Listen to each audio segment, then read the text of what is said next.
Hey, how's it going, everyone? My name is HNH Jones and welcome to HNH Success Academy. This academy is all about business tips, inspiration, and building a better you. Today's episode is all about cash flow. So we have already spoken about accountancy and business structure within the season and this 8 is a challenge. Today we're going to be speaking about cash flow and we're going to dig a little deeper on how important cash flow is.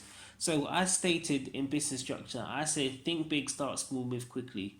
And when you're thinking big, start moving quickly, it's very important to understand that every business lifeline is all to do with how much income they have, which is down to cash flow.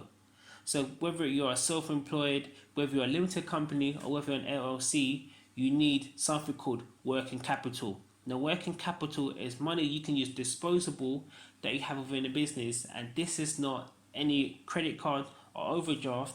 This is money that you have that you can use at your own disposable and no chance you're going to be have on them.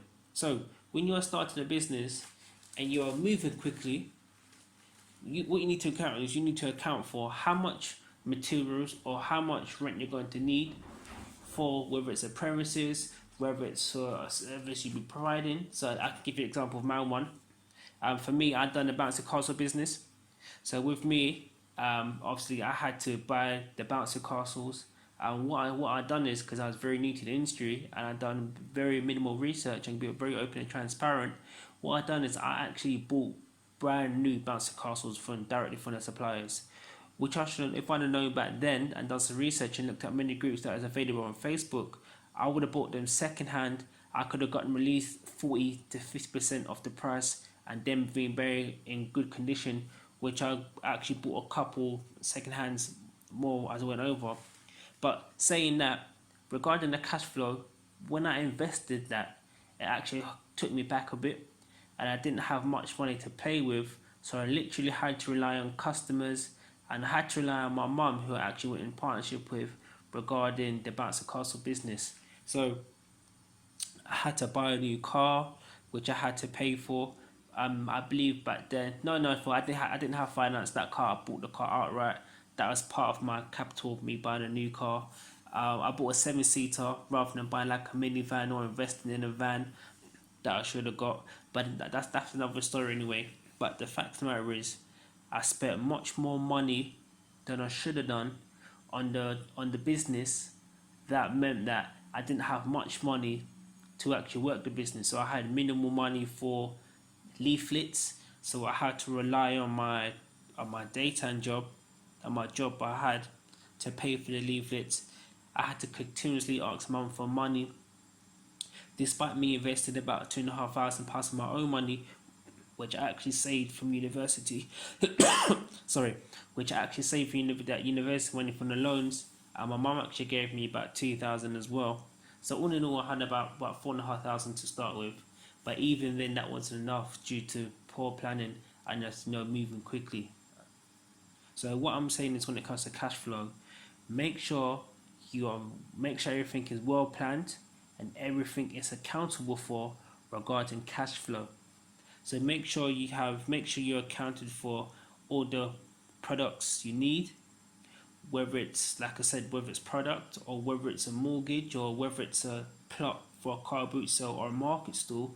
Make sure you have enough cash flow in order to make sure you're sustainable and you don't need to borrow from other people or from the bank, because that money is your lifeline of your business. And if you're a new business starting up, for example, and you don't have much clientele and you're starting from a fresh base into a new industry that you haven't gone in before, that's going to be very detrimental to your success within your new venture.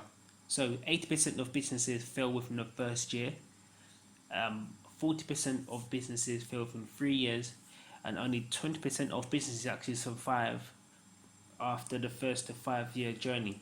So, like we spoke about before, that's all to do with cash flow, building the right network with people. So with your cash flow, make sure that everything is accounted for. I can't stress this enough. And make sure, we are dealing with customers, make sure you have deposits also for whatever service or product you're providing. This means you have more working capital and it's much more easier to buy things. So if you're actually buying the product on behalf of the customer, make sure the customer buys it first, and then you can then you can buy the product with the customer client's money, and also you have your profit afterwards. Because one of the mistakes I made, I was very trustworthy with people, and I was doing things for friends and families, and I was doing favors. So what happened was, I'd actually give them the bounce castle, and I would wait to get the money afterwards. And there's on some occasions where I actually didn't get the money, and because of me being very naive, I mean not understanding, business is business, rather than putting my personal stuff involved in the business. Because once you start working with people on a year to year basis, you begin to build trust, and obviously when that trust is broken, more likely when the money gets exchanged, you don't get it. Then obviously that's a whole game changer. So the best advice I can give to you when dealing with customers, always make sure you get a deposit first, and make sure you have cancellation fees in place to ensure you're not out of pocket and your time is not wasted. And this can be the difference between obviously failing in your first year and going all the way through to the 5 year. Make sure you have the correct paperwork in place to explain that you're going to need 20-30% deposit.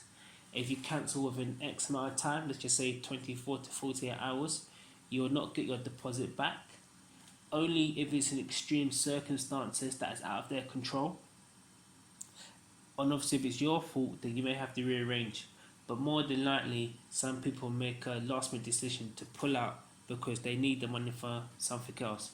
So it's not fair that you have to put your stuff aside and lose out because you could have had a possible booking or been somewhere else in that time.